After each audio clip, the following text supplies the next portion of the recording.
Okay, well, welcome to Who Invented That? And what we're going to do is take a look at some famous American inventors, and you have to guess what they invented by looking at the clue in their last names. Before we jump into who invented that, let's just take a look at some inventions that took strangely a long time to come about. Surprisingly, the tea bag didn't come around until 1903. People simply didn't want to put tea into a bag. It was considered uncouth. The fly swatter was not invented till 1900, but people have been annoyed by flies for millennia. And this is truly a crime. The cheeseburger was not invented till 1924, if you can believe that. It took them that long to take a bun and a hamburger, put some cheese on it. The chocolate chip cookie, a real tragedy, didn't come around until 1930, though cookies have been around for centuries. And unfortunately, deodorant did not come about until 1941. There was probably a need for it much earlier. A few useless inventions, like this wonderful doggy deodorizer, which just clips to its tail. Probably wasn't a big seller.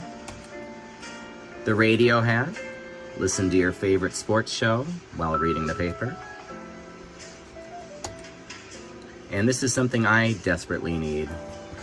It looks like it's a tissue paper holder that goes around your head, and it'd be hard to find nowadays. And as a person with allergies, I would definitely love to have one of these things. And you know, you don't want to ruin your favorite pair of shoes in the rain. And this is just a great idea, frankly. I don't know if it took off or not, but babies like to get around, toddlers like to get around, so why not put a mop onto their pajamas and get a 2-in-1 there? Some interesting inventions that came from the military include Kleenex, if you can believe that. These were after there was an abundance of leftover sterile dressings from World War I. The Kimberly-Clark Company used it for their brand new Kleenex. Tupperware, the plastic was actually used for gas masks, and Earl Silas Tupper, who had invented this for the gas mask, thought of some better ideas once the war was over, and of course this led to the ever-famous Tupperware parties of the 50s, 60s, and on, and I bet you everybody listening has some Tupperware in their cupboard.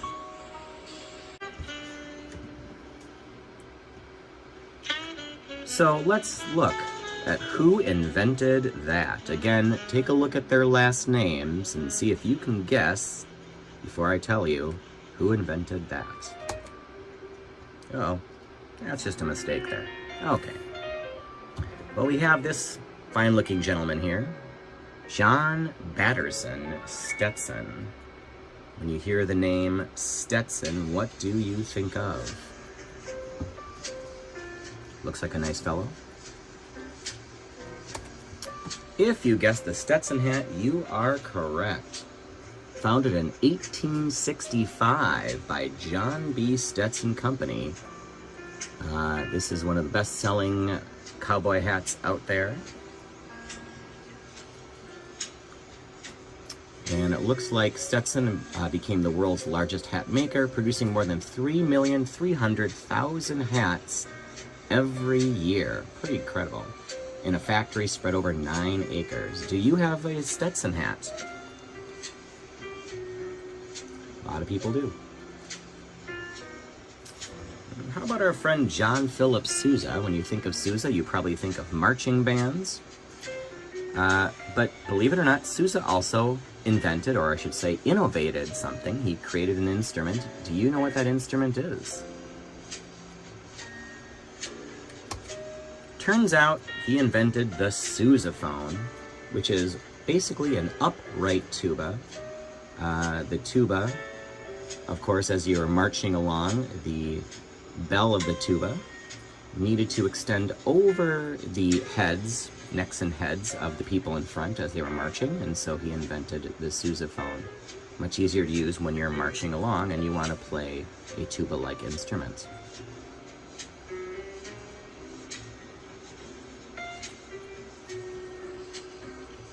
And this is something we could all use. It was a Candido Enzo jacuzzi, What did Mr. Jacuzzi invent?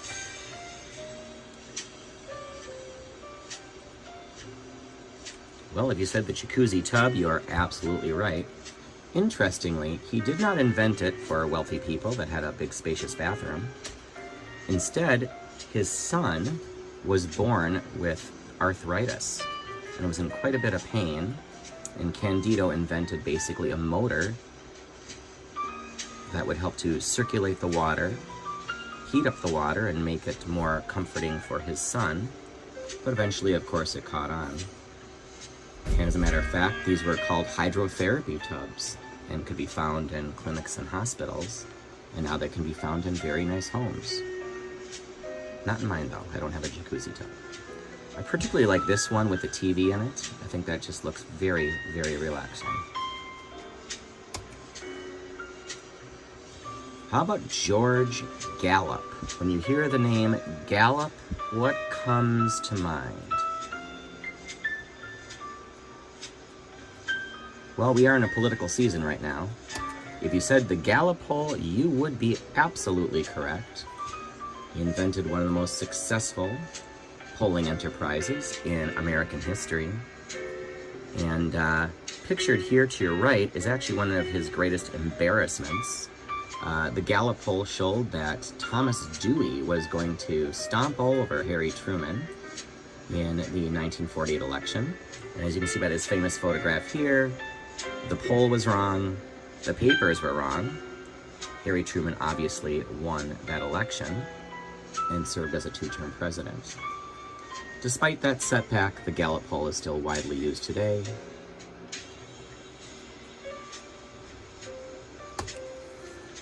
This is a tough one, very tough one. This is Andrew Higgins. I don't expect everyone to know this, but think of the name Higgins. Give you a hint, maybe think of World War II and landings, military landings, invasions. What might you think of? The answer is the Higgins landing craft. Believe it or not, Andrew had invented these vehicles that could go on both land and into the water for people to enjoy. It was really not supposed to be something used for the military. They weren't selling well at all. He was losing his shirt on this enterprise, and then the war broke out, and the military ended up, of course, using these landing craft in all the major invasions in the Atlantic, invasions of Italy, and, of course, most famously D-Day.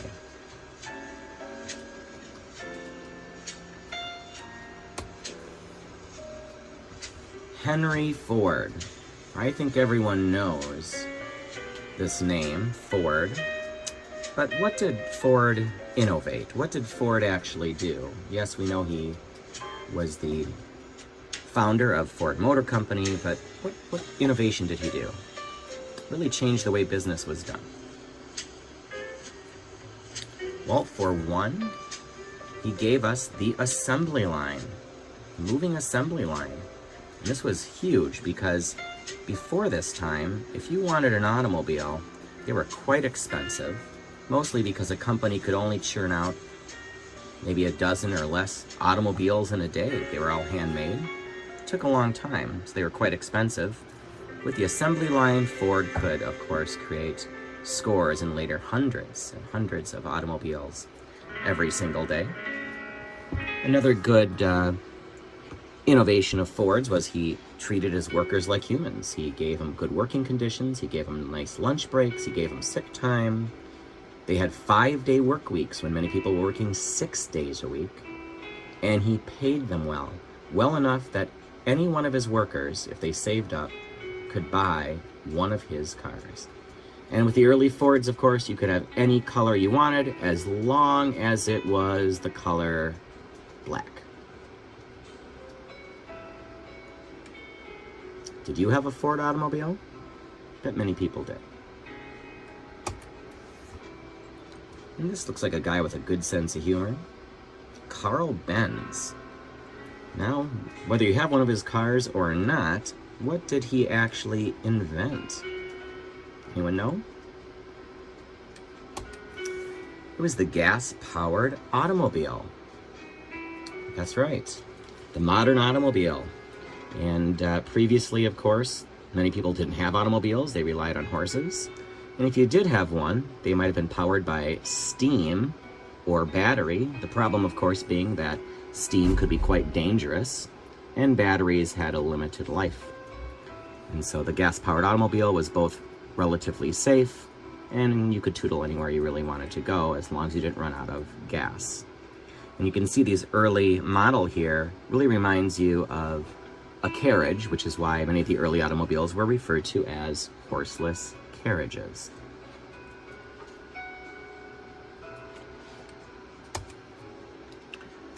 Louis Braille. The name Braille reminds you of what? Yes, the Braille reading system.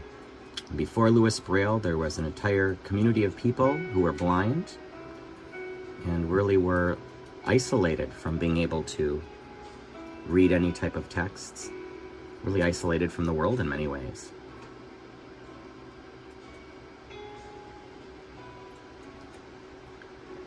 Well, George Washington Ferris. We've been talking about inventions or innovations that have really changed the world significantly, like the automobile, gas-powered automobile, for instance, but sometimes these inventions are just fun. What did George Washington Ferris invent? You think of the name Ferris? I bet you came up with this. The Ferris wheel. That early Ferris wheel was absolutely enormous, as you can see, was created for a World's Fair. And because there were no skyscrapers at the time of its invention, when people rode the Ferris wheel, that was often about as high up as they had ever gone. They could see the skyline of the city. It was a real experience. It cost about a nickel to ride the Ferris wheel, and each car there, each cab, could hold about 20 people. So he was making $1 a cab. There were about 30 cabs there. He was making some good money back in the day. Might be more than 30 cabs, I don't know. Would you ride on something like that?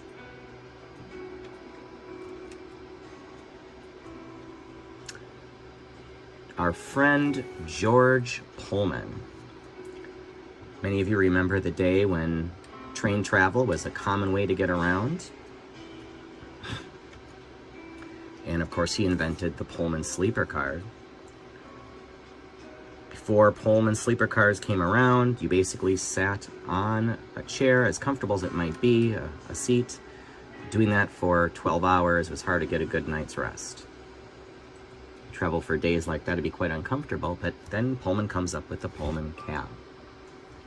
I'm going to read a little bit of this. It's quite interesting.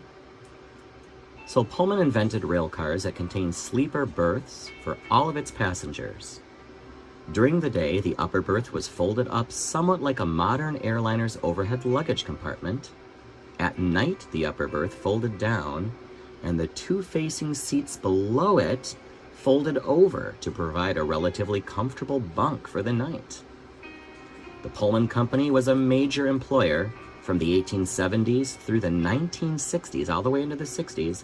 Tens of thousands of people worked for Pullman, often at about 400 hours a month. That is a very long work week. Wow. And they were called sleeping car porters. The porter would make down the berths, help with luggage, and answered passengers' calls at any hour of the day. 3 in the morning, you needed something. Well, a Pullman porter was there for you.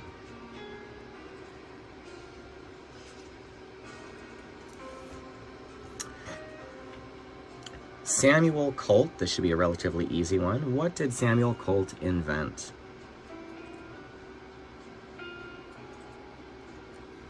If you said the revolver, you're absolutely correct. Revolvers like these really started with the military. Naval officers would have a Colt revolver holding 6 bullets, but eventually, of course, it made its way into more contemporary life with in the Old West in particular. Cowboys might have a revolver. They would be quite expensive. They take good care of it.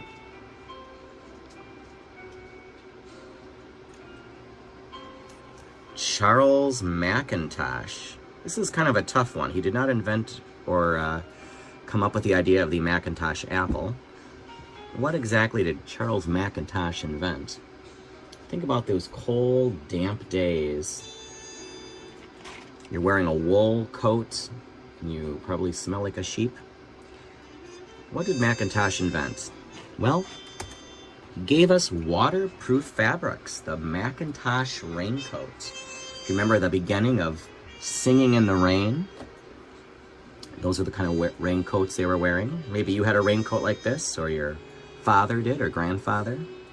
They look a little more stylish nowadays. So, rainproof materials.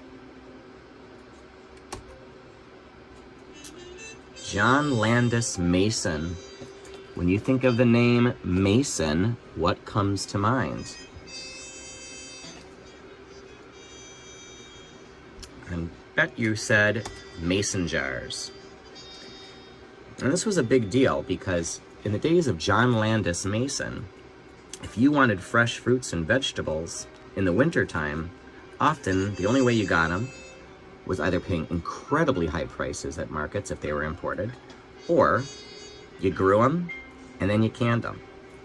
But the mason jars were really the first jars that were thoroughly sealable. They were easily sealed to keep out oxygen, which kept out the bacteria. And of course, if you have a mason jar or even an old ball jar today, those are actually collector's items. I wonder if any of you would can vegetables or fruits, and what kind of fruits or vegetables did you can?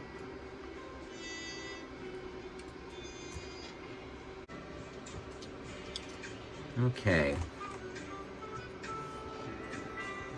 Well, Samuel Morse. When you think of the name Morse, what do you think of? Well, you probably said the Morse code, which is not wrong. You did need the Morse code. But what he actually invented was the single wire telegraph. And then, of course, to accompany that, you required a Morse code. So you could communicate over long distances. This was before the days of telephones. And of course, the telegram stretched well into the 30s and the 40s. Maybe the 50s, I'm not quite sure. Did any of you ever get or receive a telegram?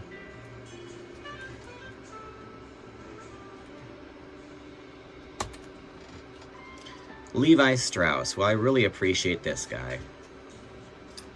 There's quite a bit of Strauss in my wardrobe, I've got to tell you. And when you think of Levi Strauss, what do you think of? You're probably saying blue jeans, and you are absolutely right. I'm going to read this here verbatim. It's quite interesting. Levi Strauss was a 24-year-old German Jewish immigrant. And he left New York for San Francisco during the time of the gold rush, around that time. And he entered the dry goods business, which was, of course, badly needed for all the minor 49ers out there, and, of course, the cow towns that were popping up. Shortly after his arrival, a prospector wanted to know what Mr. Levi Strauss was selling. When Strauss told him he had rough canvas to use for tents and wagon covers, the prospector said, "You should have brought pants."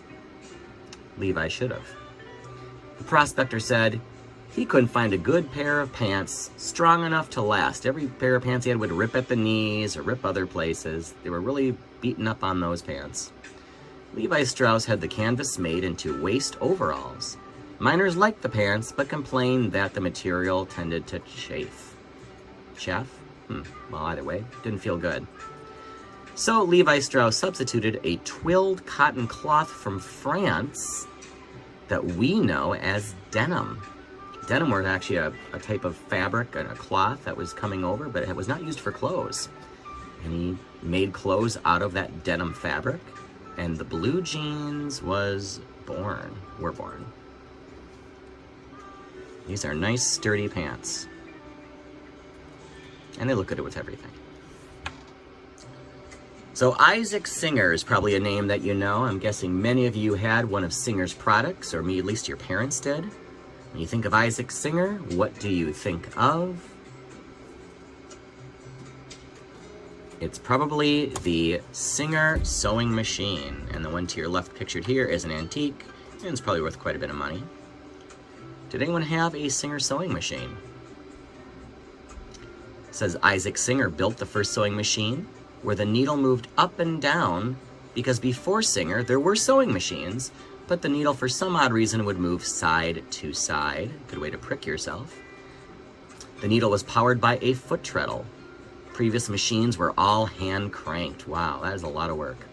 Singer and sewing machine innovator Elias Howe were embroiled in a very famous patent war in the 1850s. So you might consider Howe as being the first great innovator of the sewing machine and not Singer, but either way, I believe Singer won that patent war, and millions of households eventually would have a Singer sewing machine. Charles Goodyear. Well, we all know the name Goodyear, and we think of the Goodyear blimp over the Super Bowl, for instance. But you can see by the way he is dressed and his very fashionable hairstyle that most likely he was not around during the time of the Goodyear blimp.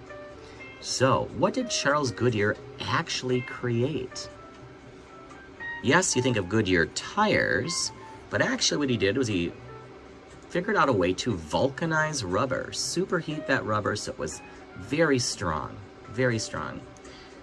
Now, before vulcanized rubber, before Mr. Goodyear, tires would literally disintegrate on tough roads, literally just fall apart.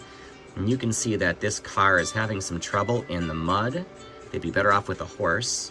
My guess is they're probably still there to this very day trying to get that car out of the mud. If they had vulcanized rubber, who knows, maybe they wouldn't have been stuck. By the way, vulcanized rubber can also be found in boots and on escalators and many other places you can find use for vulcanized rubber. Gail Borden Jr. You think of Borden, what do you think of? I'm guessing you're gonna say condensed milk. Still great for baking. Borden actually got the idea for condensed milk while he was on a cruise. And during that voyage, some milk, which had gotten some bacteria in it, made many of the people on the ship very ill, and realized he needed to find a way to have a milk product that could be used but would not spoil so quickly. A canned milk product. And of course, this discovery also came in very handy for the military, as well as just people that wanted to bake around the house. I bet many of you have used condensed milk before for different baking endeavors.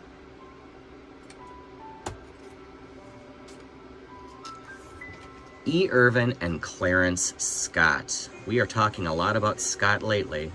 What did these brothers create? When you think of Scott, what type of products come to mind? Are they paper products? Well, thank you, Scott Brothers, because they gave us paper towels and, just as importantly, if not more, toilet paper. So, you can see to the right that toilet paper, that paper towel roll looks like what you might have seen in your schools. Before the Scott Brothers came up with the idea of disposable towels, people were using reusable towels, actual regular towels in schools, hospitals, factories, and everyone was getting sick because not everyone washed their hands that well, and then they all wiped their hands on the same towel. So the idea of these disposable bath tissues and paper towels really was a way to cut down on the spread of illness and infection. They really did create a great thing for society. And I think we all agree that using Scott tissue is much better than using the Montgomery Ward's catalog. William Boss Hoover. So, when you think of Hoover, what are you thinking of? I think of Sunday chores, that's what I think of. William Boss Hoover gave us the vacuum cleaner. But unlike most of the people we're discussing today, Hoover did not invent the vacuum cleaner. Actually, he got the idea from a janitor, paid almost nothing for it, and then made millions and millions of dollars. So the story is, in 1907, a man named Murray Spangler, and yes, you don't see any Spangler vacuums out there, he spent his days dreaming up new inventions. No wonder, because he worked nights as a janitor to help pay the rent. As he swept the dirt and dust would aggravate his asthma. Oh, terrible job. Spangler began to work on an invention that would contain the dust instead of stirring it up. Using a pillowcase, a fan, and a large metal box, he created the world's first vacuum cleaner. He called the machine not the vacuum cleaner, which frankly is a great name, but the electric suction sweeper, which is not a great name. That Christmas, Spangler sent one of his electric sweepers to his cousin, guess who? Susan Hoover. Guess who Susan's husband was? W.H. Hoover, this friendly man right here. Well, Hoover owned a successful leather goods shop, which has nothing to do with vacuums, but he was so impressed by the machine that Spangler had invented, he bought the patent, and not for very much money. Hoover then placed an advertisement in the Saturday Evening Post, offering a free Hoover vacuum for 10 days to any person who requested one. Brilliant. Hoover also sent test units to local retailers. Well, by 1912, the Hoover vacuum was available all over the United States, as well as 12 other countries. What a great investment for W.H. Hoover. And Spangler really kind of missed out there on a fortune. And you can see the photo there to your left is an early Hoover vacuum cleaner. Kind of looks like a dustbin, but that's the vacuum cleaner. And I thought, just for, I don't know what, just because they're a little bit humorous and a little bit insulting, I suppose, too, but here are some ads from the 1950s showing you how much time has changed. But you can see these ads. For every woman who is proud of her home, you use a Hoover. And apparently, you would vacuum with high heels on, which honestly does not sound like a very comfortable way to go. To your right, this is an ad for the Electrolux vacuum cleaner. And Electrolux were much more expensive. They were $77.50 for one unit. Consider in the 1950s how much money $77 was.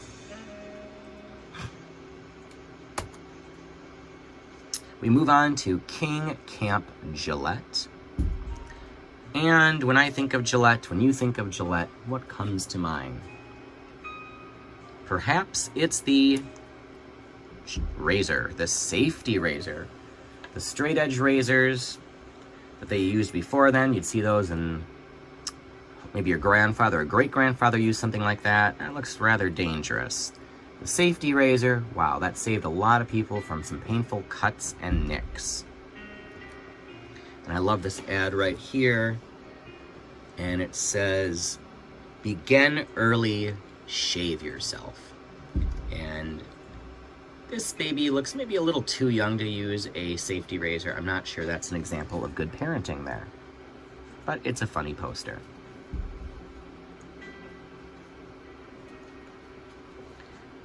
Dr. William Carrier. This is one of my favorite inventors because I don't like being hot. I don't like the mugginess. I don't like being uncomfortable. And Dr. William Carrier did something absolutely fantastic and world-changing. Carrier invented the air conditioner. Now, he actually invented air conditioners as a way to keep machinery cool in factories that had nothing to do with keeping your home comfortable. It really was a lot preventing machines from overheating. But as you can see, it went from factories into places like grocery stores, in this case, movie theaters. Matter of fact, the main billing doesn't go to the movie, which of course is the classic Dear Ruth. I've never heard of that. But the main billing goes to the air conditioning. So all people really want to see is scientifically air conditioned. I'm going to go to that movie theater. Oh, and by the way, there's a movie there as well, Dear Ruth. And there is Carrier. Now, it says here, the first home air conditioning units were installed in 1928. But the Depression and the war minimized those sales until later. Well, that makes sense. And a little before and after here, you can clearly see what life was like before air conditioning. Maybe you remember having to go down to the basement or the cellar to sleep, or maybe you slept on your screened-in porch. I hope it was screened in so you weren't getting bit up. Or, like these poor people to your left, you were actually sleeping where? Outside. And then after, well, the lady on the right looks quite comfortable in her 69-degree home and fluffy pillows.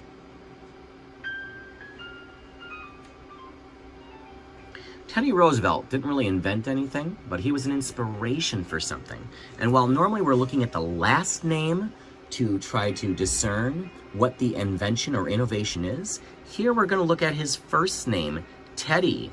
So when you think of Teddy, sure, we think of, walk softly and carry a big stick, and we think of him as a president. But what do you think was inspired by Teddy? I think if you were a child at any time, which I'm sure you were, and if you have kids or grandkids, you know that it was the teddy bear.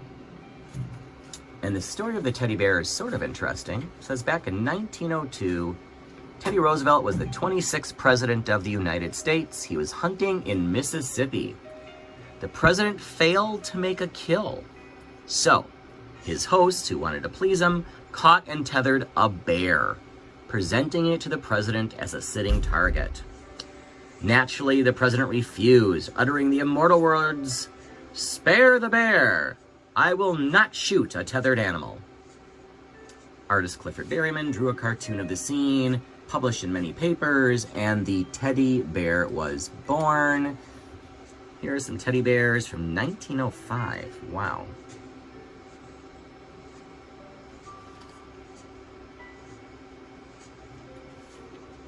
And, today, children love their teddy bears. Gotta have them. You can always go to Build-A-Bear as well and pay $40 or $50 for a teddy bear. Went a little fast there, that was my mistake, but the name was Charles Pillsbury. And when we think of Pillsbury, actually, you think of baking products, etc., and mixes. Well, he was a king of the American flour industry. Think about all the mills that used to exist around Minneapolis, St. Paul.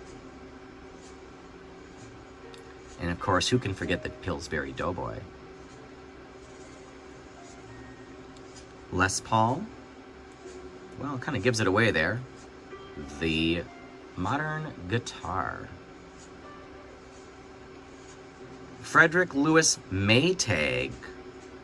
You think of Maytag, you think of what? Ah, yes. Refrigerators, washing machines, dryers, etc. Yes. Well, Maytag actually was the man who invented the modern washing machine. And you can see that to your left. I bet many of you remember the wringer washer. You probably didn't have one, but maybe your parents or grandparents did. Look at that. You can see the tubing there, the motor on the bottom, and you can see the wringer at the top. That is an early Maytag washing machine. Keep your fingers out of that wringer. This is an early electric washing machine. My great-grandmother had something just like this in her basement. We couldn't play with it. You remember hanging up clothes on the lawn? It's a lot of clothes. Did your kids help? I always kind of liked the way that clothes would smell after being out in the fresh air. Well, we're almost done here. We got John and Will Kellogg's. When you think of Kellogg's, what do you think of? You most likely think of cereal. Well, Will and John ran a hospital. They were not cereal makers. They actually ran a hospital. Now, they were trying to invent an inexpensive yet healthy substitute for the usual breakfast of eggs and bacon, which, tastes good, but wasn't exactly, great for your digestion. Or they were giving them porridge, but porridge was taking a long time to make. One night, John accidentally left a batch of boiled wheat soaking overnight. Whoops. The next day, when he saw the dried wheat, he had an inspiration. He rolled the wheat out and broke it apart, and it made what? Wheat flakes. The modern cereal was born. Soon after, his brother Will used the same process to develop corn flakes. Kellogg's Corn Flakes became the world's most popular cereal. And there's just some old advertisements.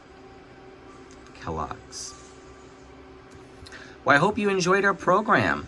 Who invented that? Hope it brought back some memories, inspired some conversation. Thank you very much for your time.